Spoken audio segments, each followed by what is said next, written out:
সরকারি চাকরির প্রশ্নপত্র সমাধানের আরও নতুন একটি এপিসোডে আপনাকে স্বাগতম। আজকে আমরা সমাধান করব সমাজ কল্যাণ মন্ত্রণালয়ের সমাজসেবা অধিদপ্তরের সমাজসেবা অফিসার 2010-এর প্রশ্নটি। আমাদের পর্যায়ক্রমে এই প্রশ্নপত্র সমাধান চলতে থাকবে। আপনি যদি আপডেট অন্য প্রশ্নপত্র সমাধান পেতে চান তাহলে অবশ্যই আমাদের চ্যানেলটিকে সাবস্ক্রাইব করবেন, শেয়ার করবেন, কমেন্ট করে আপনার মূল্যবান মতামতটি অবশ্যই জানাবেন। চলুন তাহলে শুরু করা যাক আমাদের আজকের প্রথম প্রশ্নটি। একটি সংখ্যার অর্ধেক। আমাদের প্রশ্নটি হচ্ছে একটি সংখ্যার অর্ধেক তার 1/3 চেয়ে 17 বেশি। একটি সংখ্যার অর্ধেক তার 1/3 থেকে 17 বেশি। সংখ্যাটি কত? আমরা ধীরে ধীরে প্রশ্নটি সমাধান করব। চলুন আমরা ধরে নিচ্ছি সংখ্যাটি হচ্ছে x। ধরে সংখ্যাটি x, আমাদের সংখ্যাটি x। দেখুন আমাদের প্রথমে কি বলেছে, প্রথমে বলেছে একটি সংখ্যার অর্ধেক, তাহলে এই সংখ্যার অর্ধেক, এই x সংখ্যার অর্ধেক, x সংখ্যার অর্ধেক x/2। x সংখ্যার অর্ধেক তার 1/3 থেকে 17 বেশি। x সংখ্যার অর্ধেক তার 1/3টা কত? x/3, 17 বেশি, রাইট? 17 বেশি। এখন দেখুন তার মানেটা কি দাঁড়াচ্ছে, যে আমরা যদি এই বড় x এর অর্ধেক থেকে যদি আমরা x এর 3/1 বাদ দিই তাহলে 17 বের হবে। তাহলে আমরা বলতে পারি x/2 minus x/3 equal 17, right? ওকে, তাহলে এবার আমাদের জাস্ট সিম্পলি সমাধান করলেই হবে x এর মানটা। এখানে আমাদের 2 আর 3 এর লসাগু 6, 2 6 এর ভিতর যাচ্ছে 3 বার, তাহলে এখানে 3x মাইনাস 3 6 এর ভিতর যাচ্ছে 2 বার, 2x ইকুয়াল 17, রাইট? এরপর আর গুণন, এবং এখানে আমাদের শুধুমাত্র 3টা x থেকে 2টা x চলে গেলে একটা x থাকে, অপরদিকে এখানে 17 ইন্টু 6, রাইট? ওকে, তাহলে এটা আমাদের কত হচ্ছে? 10 প্লাস 7 ইন্টু 6, 6 10 60 এবং 6 7 42 প্লাস 42 ইকুয়াল 102। আমাদের অ্যান্সারটি হচ্ছে 102, গ নম্বর অ্যান্সার। আমাদের অ্যান্সারটি হচ্ছে 102।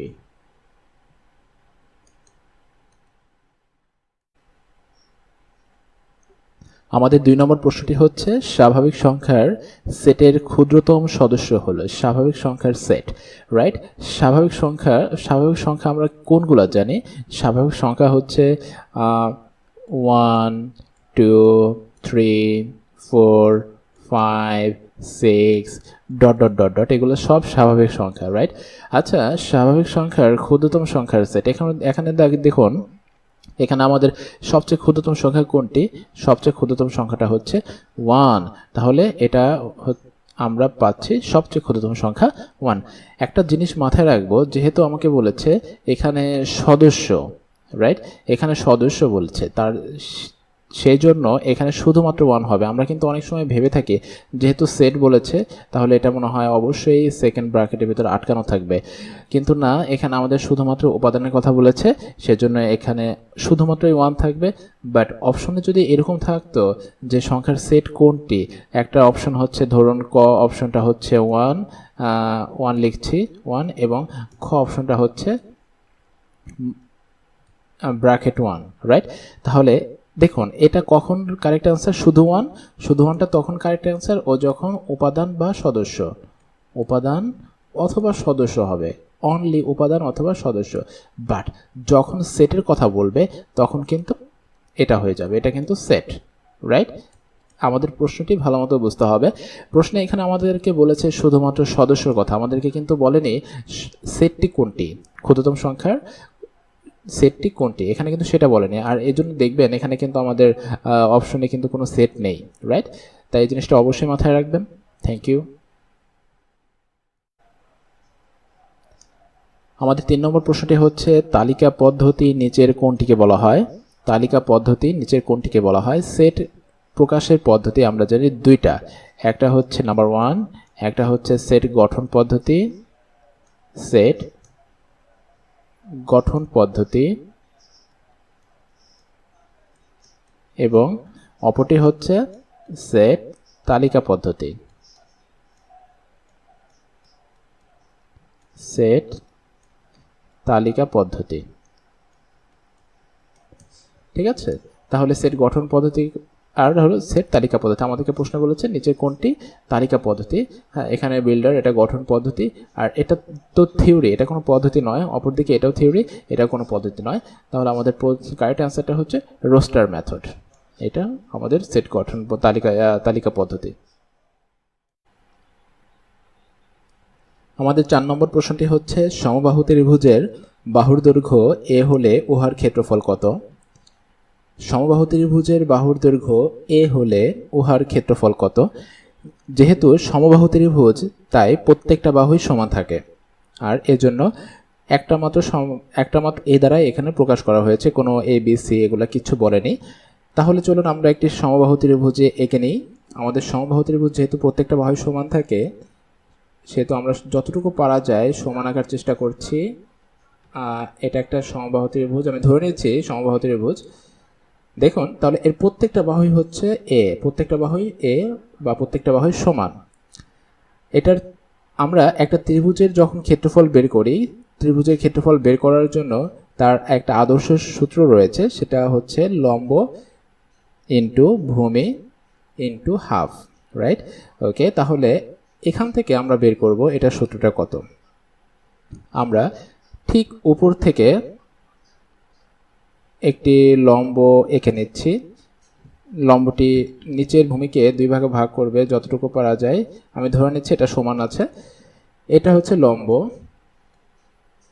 লম্ব ইন্টু উচ্চতা বলা যায় এটাকে, উচ্চতা।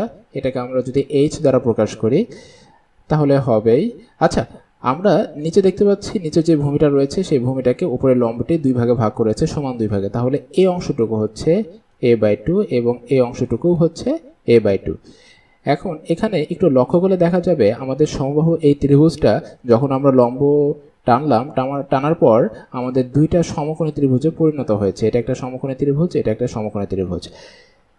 এখন আমাদের সমকোণী ত্রিভুজের 3টা উপাদান থাকে, একটি হচ্ছে অতিভুজ, আরেকটি ভূমি এবং আরেকটি লম্ব। 3টা উপাদানের ভিতরে 2টা উপাদান যদি আমাদের জানা থাকে আমরা তৃতীয় উপাদানটি বের করতে পারি। তাহলে চলুন আমরা তৃতীয় উপাদানটি বের করে ফেলি। যেহেতু এখানে আমাদের লম্বটা জানা নেই, আর লম্বটা আমাদের প্রয়োজন কেন? লম্বটা বা উচ্চতাটা আমাদের প্রয়োজন ত্রিভুজের ক্ষেত্রফল বের করতে। তাহলে এখানে আমরা দেখতে পাচ্ছি সমকোণী ত্রিভুজ, সমকোণী ত্রিভুজের সাথে সমকোণী ত্রিভুজের অতিভুজ, ভূমি এবং লম্বের সাথে যে সম্পর্ক, সেই সম্পর্কটা পিথাগোরাসের সূত্র থেকে এসছে। সেটা হচ্ছে অতিভুজ স্কয়ার ইকুয়াল ভূমি স্কয়ার, অতিভুজ স্কয়ার ইকুয়াল ভূমি স্কয়ার প্লাস লম্ব স্কয়ার। এখানে যেটা লম্ব সেটাই আমাদের উচ্চতা, লম্ব স্কয়ার। দেখুন এখানে অতিভুজ কিন্তু সম্পূর্ণ এটাই অতিভুজ। তাহলে a স্কয়ার ইকুয়াল, এখানে ভূমি হচ্ছে হাফ a, ভূমি হাফ a/2 স্কয়ার প্লাস লম্বটাকে আমরা h ধরেছি, এই জন্য আমরা h লিখে দিচ্ছি। এরপর আমরা পুরাটাই সাইড চেঞ্জ করে ফেলছি। এখানে আমি লিখছি a square plus a²/4 equal a square. আমাদের উদ্দেশ্যটা হচ্ছে শুধুমাত্র h এর মানটা বের করা। তাহলে এখানে a স্কয়ার, আর বাম পাশে যে a²/4 আছে, যখন ও ডান পাশে চলে গিয়েছে, এপাশে প্লাস ছিল, এপাশে মাইনাস হয়ে যাচ্ছে a²/4। তাহলে দেখুন এখানে কত আসছে, এখানে আসছে লসাগু 4। তাহলে 4a² মাইনাস a², 4 দ্বারা 4কে ভাগ করলে 1 আসে, 1কে a² সাথে গুণ করলে a² আসছে। তাহলে এখানে আমরা পাচ্ছি 3a²/4। সুতরাং শুধুমাত্র h এর কথা যদি আমরা বলি তাহলে দেখা যাচ্ছে √3a²/4। তাহলে √3a² এর এখানে a² এর সাথে যে স্কোয়ারটা ওটা চলে গেল, কিন্তু আর নিচে 4² 2 হয়ে গেল, রাইট? আচ্ছা, দেখুন আমরা তাহলে এখানে পেয়ে গেছি যেটা লম্বটা ছিল, এই লম্বটা বা উচ্চতাটা এটা হচ্ছে √3 × a/2। আমরা উচ্চতা পেয়ে গেছি। এখন আমাদের তাহলে ত্রিভুজের সূত্রটা কি হবে? ত্রিভুজের সূত্রটা হচ্ছে হাফ ইন্টু ভূমি ইন্টু উচ্চতা, হাফ ইন্টু ভূমি ইন্টু উচ্চতা। তাহলে এখানে হাফ হাফ ইন্টু ভূমি কত, ভূমিটা হচ্ছে এ ইন্টু উচ্চতাটা হচ্ছে √3a/2। এখানে 2 আর 2 এর গুণফল 4, উপরে √3 রয়ে গেল, a আর এর গুণফল a²। তাহলে আমাদের সূত্রটা হচ্ছে √3a²/4। অ্যান্সার কোনটি? Answer √3a²/4। অ্যান্সার হচ্ছে ক।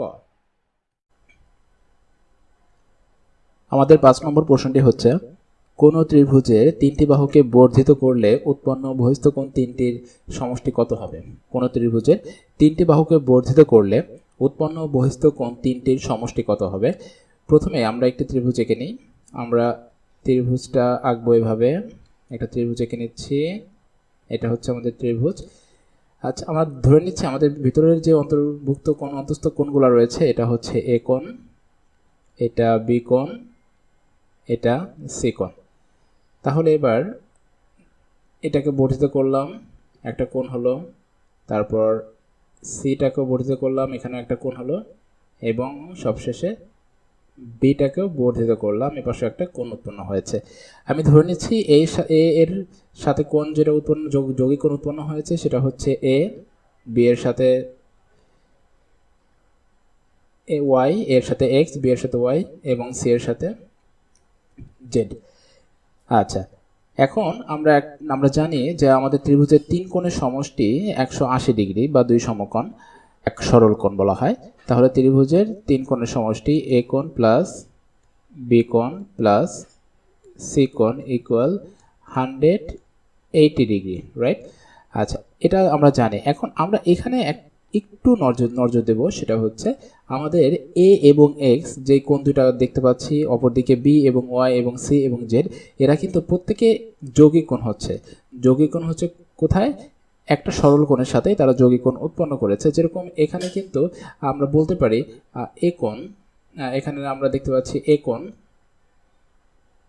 কোণ প্লাস এক্স কোণ, এ কোণ প্লাস এক্স কোণ কিন্তু 180। তাহলে এখানে শুধু এ কোণ ইকুয়াল 180 মাইনাস এক্স কোণ। অপরদিকে বি কোণ প্লাস ওয়াই কোণ ইকুয়াল 180। সুতরাং আমরা বলতে পারি বি কোণ ইকুয়াল 180 মাইনাস ওয়াই কোণ, এবং সি কোণ প্লাস জেড কোণ ইকুয়াল 180 ডিগ্রি। সুতরাং শুধু সি কোণ ইকুয়াল 180 মাইনাস জেড কোণ। এটা কেন হয়? এটা হয় হচ্ছে এটা কিন্তু প্রত্যেকে একটা সরল কোণের উপরে উৎপন্ন করেছে। একটা সরল কোণ মানে হচ্ছে 180 ডিগ্রি, রাইট? আচ্ছা, এখন আমরা যদি এই মানগুলো এখানে বসিয়ে দিই, আমরা এখানে বসাতে যাচ্ছি। এ কোণ সমান সমান আমরা কি লিখেছি? এ কোণ সমান সমান আমরা লিখেছি 180 মাইনাস এক্স কোণ। এ কোণ সমান সমান 180 মাইনাস এক্স কোণ প্লাস বি কোণ সমান সমান আমরা লিখেছি বি কোণ সমান সমান লিখেছি 180 মাইনাস ওয়াই কোণ, 180 মাইনাস ওয়াই কোণ, এবং প্লাস সি কোণ সমান সমান লিখেছি 180 মাইনাস জেড কোণ। জেড কোণ ইকুয়াল সম্পূর্ণটা 180 ডিগ্রি কোণ, রাইট? আচ্ছা, এরপর দেখুন এখানে 180 আর 180 এবং তিনটে 180 হচ্ছে 3 8 54, 540 হচ্ছে, এবং এইখানে আমাদের আছে মাইনাস এক্স মাইনাস ওয়াই কোণ মাইনাস জেড কোণ ইকুয়াল 180 ডিগ্রি। সুতরাং 540 ডিগ্রি কোণ মাইনাস কমন নিলে এখানে আমরা পাবো এক্স কোণ প্লাস হয়ে যাবে সব মাইনাস ওয়াই কোণ এবং প্লাস জেড কোণ ইকুয়াল 180। এখন দেখুন আমাদের যেহেতু প্রত্যেকটা আমাদের এখানে ধনাত্মক মানটা বের করতে হবে, সেহেতু এক্স কোণ প্লাস ওয়াই কোণ প্লাস জেড কোণ যদি ওদের সাইডটা চেঞ্জ করে ফেলে তাহলে কিন্তু মাইনাস হয়ে যাবে, রাইট। আর অপরদিকে 180 যদি এদিকে চলে আসে বামে চলে আসে তাহলে কিন্তু 540 থেকে মাইনাস হয়ে যাচ্ছে। তাহলে আমরা এখানে লিখতে পারি যে শুধুমাত্র এক্স কোণ প্লাস ওয়াই কোণ প্লাস জেড কোণ ইকুয়াল 540 ডিগ্রি কোণ মাইনাস 180 ডিগ্রি কোণ। 540 থেকে 180 বাদ দিলে থাকবে হচ্ছে 36, 360 ডিগ্রি, 360 ডিগ্রি কোণ। তাহলে এখানে আমরা পাচ্ছি কত, আমাদের যদি বহিস্থ কোণ উৎপন্ন করা হয় তাহলে সেই বহিস্থ কোণ তিনটার সমষ্টি হবে 360 ডিগ্রি কোণ, এক্স কোণ প্লাস ওয়াই কোণ প্লাস জেড কোণ।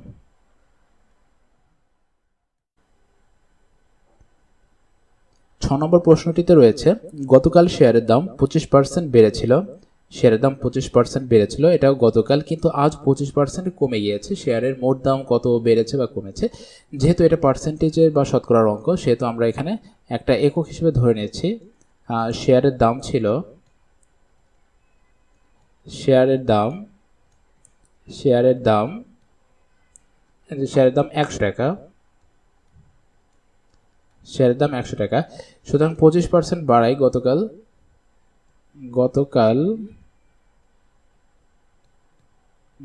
25% বেড়ে দাম হয়েছিল, 25% বেড়ে দাম হয়েছিল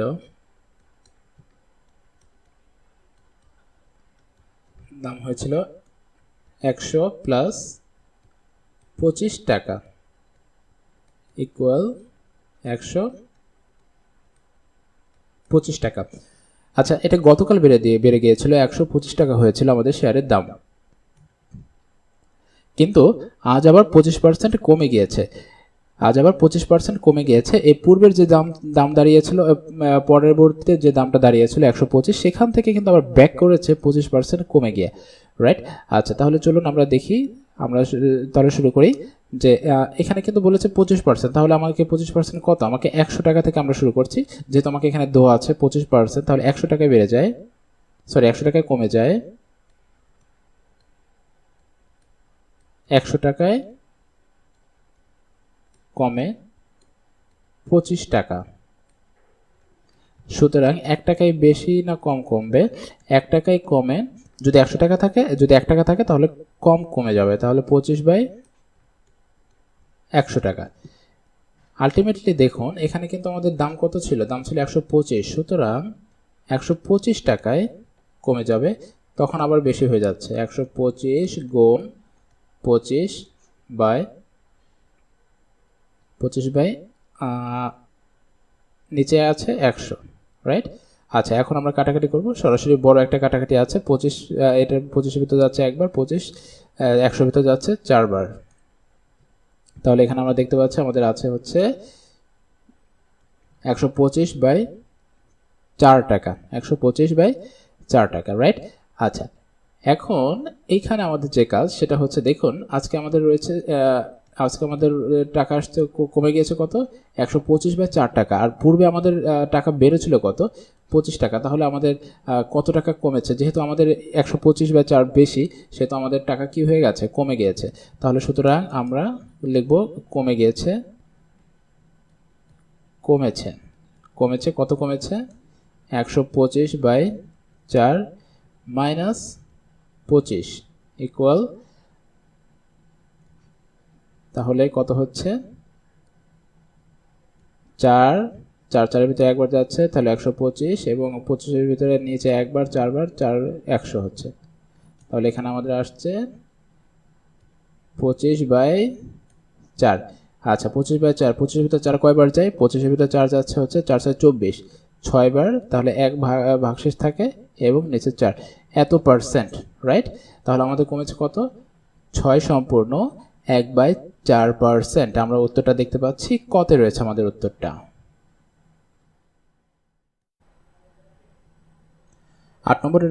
7 নম্বর রয়েছে একটি সমান্তর ধারার প্রথম পদ 1, শেষ পদ 99 এবং সমষ্টি হচ্ছে 2500 2500 হলে ধারাটির সাধারণ অন্তরকে আমরা ডি দ্বারা প্রকাশ করে থাকি। সাধারণ অন্তর কত, রাইট। আমরা জানি n তম পদ, আমি কিছু সূত্র লিখব, সেটা হচ্ছে প্রথমে যদি লিখি n তম পদ n তম পদ ইকুয়াল আমরা জানি a plus n minus 1 into D. অপরদিকে n তম পদের সমষ্টি s equal n by 2 into 2a plus n minus 1 into D. এবং আরেকটা সমষ্টি আমরা জানি, সেই সমষ্টিটা হচ্ছে, এই সমষ্টিটা আমরা ক্লাস 8 থেকে পড়ে এসেছি, সেটা হলো প্রথম পদ প্লাস শেষ পদ, প্রথম পদ প্লাস শেষ পদ ইন্টু n বা পদ সংখ্যা, n বা পদ সংখ্যা ভাগ 2, রাইট। আমরা এই সূত্রটা এখানে ব্যবহার করব, কিন্তু এখন কথা হচ্ছে আমরা প্রথমেই কেন ব্যবহার করব না। দেখুন এখানে আমরা a জানি, কিন্তু n এবং d দুটার একটাও জানি না। এই জন্য আমাদের এই সমষ্টি থেকে এবং এই প্রথম পদ শেষ পদ থেকে n এর মানটা বের করতে হবে, যে আসলে এটা কততম পদ, এই 99 কততম পদ, 99 কততম পদ, সেটা যদি আমরা বের করতে পারি তাহলে এদের যে পার্থক্যটা রয়েছে, সাধারণ অন্তর রয়েছে d, সেটা আমরা খুব সহজে বের করতে পারবো। তাহলে চলুন আমরা দেখে নিচ্ছি, আমরা করে নিচ্ছি। প্রথম পদ আমরা জানি, প্রথম পদ প্লাস শেষ পদ, প্রথম পদ প্লাস শেষ পদ ইন্টু n বাই 2 ইকুয়াল 2500। প্রথম পদ হচ্ছে 1 প্লাস শেষ পদ 99 ইন্টু n 2 ইকুয়াল 2500। এখানে আমাদের 100 হচ্ছে 100, 2 ইন্টু n ইকুয়াল 2500। দেখুন 50 n ইকুয়াল 2500, তাহলে n ইকুয়াল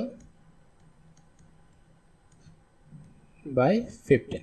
তাহলে 50, এটা 50 25-এর ভিতরে কয়বার যাচ্ছে, 0 0 কেটে গেল, 5-এর ভিতরে 25 যাচ্ছে, 25-এর ভিতরে 5 যাচ্ছে 5 বার, এবং 0 0, তাহলে n এর মান হচ্ছে 50। n এর মান হচ্ছে 50, যে আমাদের পদের সংখ্যা কত, পদ হচ্ছে এটা 99 হচ্ছে 50তম পদ, রাইট, 99। এখন এই যে 99 50তম পদ আমরা এই ছোট্ট সূত্রটা দিয়ে ব্যবহার করতে পারবো। তাহলে এখানে আমরা লিখতে পারি a plus n minus 1 into D equal 99। 99টা হচ্ছে আমাদের এর সর্বশেষ পদ যেটা আছে সেটা। তাহলে এখানে আমরা মানগুলো বসিয়ে দিচ্ছি, 1 প্লাস n এর মান 50 পেয়েছি আমরা এখান থেকে, minus 1 into D equal 9, right. 1 অভ্যাসে চলে গেলে যোগ হয়ে যাবে, এবং n এর সাথে এখানে 49 থাকে, 40, 1 অভ্যাসে গিয়ে মাইনাস হয়ে যাচ্ছে, 49 into D equal 99 minus 1 equal 98। সুতরাং d ইকুয়াল 98/49 ইকুয়াল 2। তাহলে আমাদের সাধারণ অন্তরটা হচ্ছে 2, অপশন খ, রাইট অ্যান্সার 2।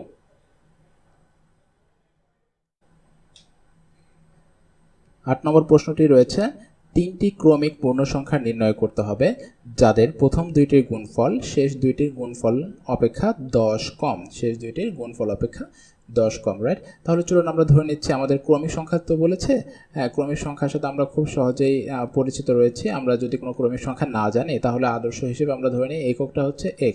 তাহলে আমাদের প্রথম সংখ্যাটি হচ্ছে প্রথম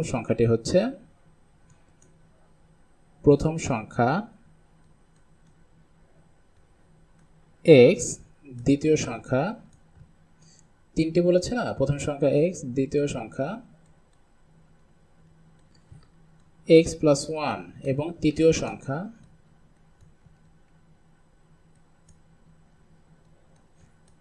x প্লাস 2। আমাদের হচ্ছে এটা আমাদের তিনটা সংখ্যা। এখন আমরা শর্তে চলে যাব। আমাদের বলেছে যাদের প্রথম দুইটির গুণফল মানে হচ্ছে x into x plus 1, right. তাহলে প্রথম দুইটির গুণফল শেষ দুইটির গুণফল অপেক্ষা 10 কম। তাহলে আমার প্রথম দুইটা গুণ করতে বলেছে, তাহলে আমরা গুণ করছি x ইন্টু এক্স প্লাস 1। অপরদিকে দেখুন আমাদেরকে বলেছে শেষ দুইটির গুণ, আমরা এখানে শেষ দুইটির গুণ করি, সেটা হচ্ছে x plus 1 into x plus 2, right. এখন আমি হলো মাঝখানে চিহ্ন বসাবো এবং এই 10টা বসাবো। আচ্ছা, এখানে একটু কেয়ারফুলি চিন্তা করুন, কে কম কে বেশি। যাদের প্রথম দুইটির গুণফল, এই দুইটার গুণফল শেষ দুইটির গুণফল অপেক্ষা 10 কম। এখন আমাদের এখানে এটাকে লেবেল করব কিভাবে? আমি যদি 10টাকে যে কম তার সাথে যোগ করে দিই অথবা যে বেশি তার সাথে আমরা 10টাকে বিয়োগ করে দিই, তাহলে কিন্তু এটা একটা লেভেলে চলে আসে। দুইজনে সমান চিহ্ন আমরা ব্যবহার করতে পারি। তাহলে চলুন, তাহলে আমরা কার সাথে, যে কোনো একটার সাথে যোগ করলেই হবে। আমি যোগ করে দিচ্ছি, যে কম তার সাথে আমি 10 কম যোগ করে দিলাম এবং ইকুয়াল চিহ্ন দিয়ে দিচ্ছি। তাহলে আমাদের দেখুন, আবার শর্তে ফিরে যাচ্ছি। 3টি ক্রমিক সংখ্যা নির্ণয় করুন যাদের প্রথম দুইটির গুণফল, এই দুইটার গুণফল শেষ দুইটির গুণফল অপেক্ষা 10 কম। শেষ দুইটার গুণফল অপেক্ষা 10 কম। যেহেতু 10 কম সেহেতু 10 যোগ করেছি। যদি এরকম কেউ চায় আমরা দ্বিতীয় পক্ষ থেকে বাদ দেব, তাহলে সে দ্বিতীয় পক্ষ থেকেও বাদ দিতে পারে। উত্তর একই আসবে। এখন আমরা নর্মালি আমাদের x এর মানটা বের করব। x আর x গুণ করলে x স্কয়ার হচ্ছে এবং এখানে x আর 1 গুণ করলে শুধুমাত্র x প্লাস 10 ইকুয়াল। এরপর আমরা দেখতে পাচ্ছি x আর x গুণ ফলে x স্কয়ার, x আর 2 গুণের ফলে 2x এবং 1 আর x এর গুণ ফলে শুধু x প্লাস 2 কে 2। হ্যাঁ, দেখুন উভয় পক্ষে আমাদের x রয়েছে, তাহলে x কেটে গেল। এখানে একটা x রয়েছে, এখানে একটা x রয়েছে, কেটে গেল।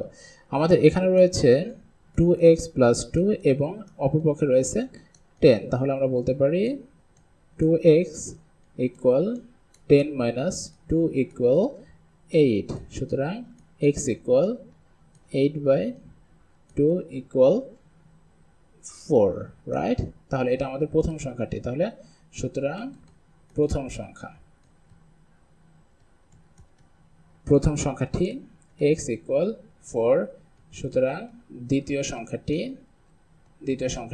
x plus 1 equal 4 plus 1 equal 5 এবং তৃতীয় সংখ্যাটি x plus 2 equal 4 plus 2 equal 6। তাহলে আমাদের অ্যান্সার হচ্ছে 4, 5 and 6। 4, 5 and 6 ক নম্বর 4, 5 and 6। 9 নম্বরে আমাদের টাচ করেছে ত্রিকোণমিতি থেকে। ত্রিকোণমিতি খুবই ইন্টারেস্টিং। আমাদের ত্রিকোণমিতি যতটা ভয় না দেয়, ত্রিকোণমিতি আমাদের কাছে ততটা সহজ মনে হবে যদি আমরা সেটা সহজভাবে নিই। আমাদের প্রশ্নে রয়েছে sin theta plus cos theta by sin theta minus cos theta equal 7 হলে sec থিটা এর মান কত, রাইট? তাহলে চলুন, ত্রিকোণমিতিতে একটা ব্যাপার আমাদের সবসময় মাথায় রাখতে হবে। ত্রিকোণমিতিতে যদি কোনো মান বের করতে বলে, তাহলে আমরা এখানে যে দেখুন, এখানে বহু একটা রাশি রয়েছে, বহু রাশি থেকে আমাদের ছোট্ট একটা রাশি সেকের মান বের করতে বলেছে। তাহলে আমরা সবসময় চিন্তা করব এইসব ক্ষেত্রে যে আমাদের যে বহু রাশি থাকবে সেই রাশিগুলোকে কিভাবে কমিয়ে আনা যায়। দেখুন এখানে আমরা দেখতে পাচ্ছি সাইন থিটা রয়েছে। যদি আমরা করা শুরু করি অঙ্কটি, sine theta plus cos theta over sin theta minus cos theta equal 7। দেখুন এখানে কিন্তু প্লাস মাইনাস রয়েছে, তার মানে এটা কি, আমরা যোজন বিয়োজনের ধারণাটা যদি এখানে অ্যাপ্লাই করতে পারি তাহলে আমরা একটা ছোট একটা রাশি পেয়ে যেতে পারি। যেহেতু যোগ বিয়োগের ব্যাপারটা রয়েছে, আমরা যোজন বিয়োজন করব। তাহলে আমরা প্রথম রাশি থেকে দ্বিতীয় রাশি প্রথমে যোগ, তারপরে দ্বিতীয় রাশি প্রথম রাশি থেকে দ্বিতীয় রাশি বিয়োগ। তাহলে sin theta plus cos theta plus দ্বিতীয় রাশি sin theta minus cos theta by sin theta plus cos theta minus sin theta plus cos theta equal. দেখুন এটার নিচে কিন্তু কিছুই দেখতে পাচ্ছি না, বাট এটার নিচে কত আছে? এটার নিচে কিন্তু 1 আছে। তাহলে আমাদের যোজন বিয়োজনে 7 প্লাস 1 বাই 7 মাইনাস 1 হয়ে যাবে, রাইট। তাহলে এখানে আমরা দেখতে পাচ্ছি প্লাস cos এবং মাইনাস cos কেটে গেল, এবার প্লাস সাইন এবং মাইনাস সাইন কেটে গেছে। তাহলে উপরে রয়েছে আমাদের 2 sin থিটা এবং নিচে 2 cos থিটা ইকুয়াল, উপরে রয়েছে আমাদের হচ্ছে 8 এবং নিচে রয়েছে 6। 8 আর 6 কাটাকাটি করলে আমরা পাবো 4 and 3, 2 দ্বারা কাটাকাটি করলে। তাহলে এখানে আমরা এখানেও 2 কেটে যাচ্ছে, আমরা পাচ্ছি sin theta by cos theta equal 4/3। 3, right? আচ্ছা, এখন দেখুন sin থিটা সমান আবার আমরা লিখতে পারি tan theta, tan theta equal 4/3, right? আচ্ছা, এখন আমরা চলে যাব আরেকটি সূত্রে, সেটা হচ্ছে আমরা কিন্তু জানি যে sec square theta, sec square theta equal 1 plus tan square theta, আমরা এই সূত্র জানি। তাহলে এখানে 1 তো আমাদের 1 তো কনস্ট্যান্ট, ট্যানটা আমরা জানি, তাহলে sec এর মানটা আমরা পেয়ে যাব। তাহলে এখানে আমরা জাস্ট সিম্পলি tan এর মানটা বসে দিচ্ছি। tan কিন্তু স্কয়ার রয়েছে, এই জন্য খেয়াল রাখতে হবে 3 স্কয়ার, রাইট? তাহলে দেখুন 1 প্লাস 4 4 16 বাই 3 3 9, তাহলে এটা কত দাঁড়াচ্ছে 9, 9 প্লাস 16, তাহলে 9 প্লাস 16তে কত হয়? 9 প্লাস 16তে হচ্ছে উপরে 25 নিচে 9। সুতরাং শুধুমাত্র sec স্কয়ার নয়, শুধুমাত্র sec থিটা ইকুয়াল আমরা লিখতে পারি √25/9 ইকুয়াল 5, এখানে কত হচ্ছে 5 এর স্কয়ার, এখানে 3 এর স্কয়ার, তাহলে প্লাস মাইনাস 5/3, এটাই হচ্ছে আমাদের answer. Plus minus 5/3, plus minus 5/3, খ নম্বর অ্যান্সারটা আমাদের রাইট অ্যান্সার। 10 নম্বরে আমাদের সুন্দর একটি ঘনকের অঙ্ক দিয়েছে, এখান থেকে আমাদের একটা উৎপাদক বের করতে হবে। অঙ্কটা করার পূর্বে আমরা একটা ধারণা নেব, ছোট্ট একটি কনসেপ্ট, সেটা হচ্ছে ধরুন একটা শুধুমাত্র আপনি x দেখলেন, ধরুন শুধুমাত্র আপনি x দেখছেন, শুধু x, এখানে কিন্তু শুধু x ইকুয়াল আমরা কি লিখতে পারি, যদি আমরা xটাকে রুটের সাহায্যে প্রকাশ করতে চাই তাহলে এখানে আমরা দিতে পারবো √x গুণ √x, রাইট? আবার যদি এরকম দেখেন শুধুমাত্র 3 দেখতে পাচ্ছেন, তাহলে শুধুমাত্র 3 কে লেখা যায় √3 ইন্টু √3, তার মানেটা কি দাঁড়াচ্ছে, যেরকম 1 ইকুয়াল আমরা লিখতে পারি √1 ইন্টু √1। সেভাবে শুধু 2 কে যদি কোথাও দেখি তাহলে আমরা লিখতে পারি √2 ইন্টু √2, তার মানেটা কি দাঁড়াচ্ছে, একটি পূর্ণ সংখ্যার ভিতরে সেই সংখ্যার দুইটা রুটের গুণ আকারে থাকে, তাই না? একটি পূর্ণ সংখ্যার ভিতরে সেই সংখ্যার দুইটা গুণ থাকে, বুঝতে পেরেছি? তাহলে চলুন এখন আমরা অঙ্কটা শুরু করি। আমরা দেখতে পাচ্ছি এখানে আমাদের অঙ্কটা তুলে প্রথমে অঙ্কে রয়েছে 2√2x3, তারপর রয়েছে প্লাস 125, 125 রয়েছে। তাহলে দেখুন আমরা এখানে কি করতে চেয়েছি, আমরা এখানে ঘন করতে চেয়েছি। দেখুন উৎপাদকের বিশ্লেষণ করতে বলেছে, আপনি অপশনগুলো দেখলেই বুঝতে পারবেন এটা ঘনের উৎপাদকের বিশ্লেষণ সূত্র দিয়ে কিউবের উৎপাদকের বিশ্লেষণের সূত্র প্রয়োগ করে আমাদের উৎপাদকের বিশ্লেষণ করতে হচ্ছে। তাহলে এখানে শুধুমাত্র একটা 2 রয়েছে, এটাকে আমরা লিখতে পারি √2 এবং √2x3, অপরদিকে প্লাস কোন সংখ্যাকে কিউব করলে 125 হয়, 5 কে, তাহলে 5 কে কিউব করলে 125 হয়, রাইট? এখন এখানে কয়টা √2 আছে? 3টা, এরা তাহলে √2x3 প্লাস 5 কিউব, রাইট? এই তো, তাহলে এটা যদি a হয় এবং এটা যদি b হয় তাহলে আমাদের দাঁড়াচ্ছে a³ plus b³ a³ plus b³ এর যে সূত্রটা রয়েছে সেই সূত্রটা হচ্ছে a plus b into a square minus ab plus b square, right? তাহলে এখন এটাকে আমরা এখানে অ্যাপ্লাই করব। এখানে আমাদের a হচ্ছে কিন্তু √2x হচ্ছে আমাদের a, তাহলে আমরা লিখছি √2x, a প্লাস b হচ্ছে শুধুমাত্র 5 প্লাস b ইন্টু এখানে আমাদের a স্কোয়ার রয়েছে, তার মানে √2x a স্কোয়ার, এখানে কিন্তু x এর উপরে রুটটা কোনোভাবে আসা যাবে না, তাহলে বাক্যের অর্থ পরিবর্তন হয়ে যাবে মাইনাস ab, a হচ্ছে √2x ইন্টু b হচ্ছে 5 প্লাস b স্কোয়ার হচ্ছে 5 স্কোয়ার, রাইট? এখন আমরা সরাসরি ব্র্যাকেটগুলো উঠিয়ে দিয়ে সিম্পলিফাই করব, x প্লাস 5 ইন্টু এখানে দেখুন এখানে কি দাঁড়াচ্ছে, এখানে কিন্তু এটুকের মানেটা কি, এটুকের মানে হচ্ছে √2x ডট √2x, √2 আর √2 দুইবার গুণ করলে কি হয়, শুধুমাত্র একটা 2 বের হয়, আর x আর x গুণ করার ফলে x স্কোয়ার হচ্ছে। তাহলে এখানে আমরা লিখতে পারি 2x স্কোয়ার মাইনাস 5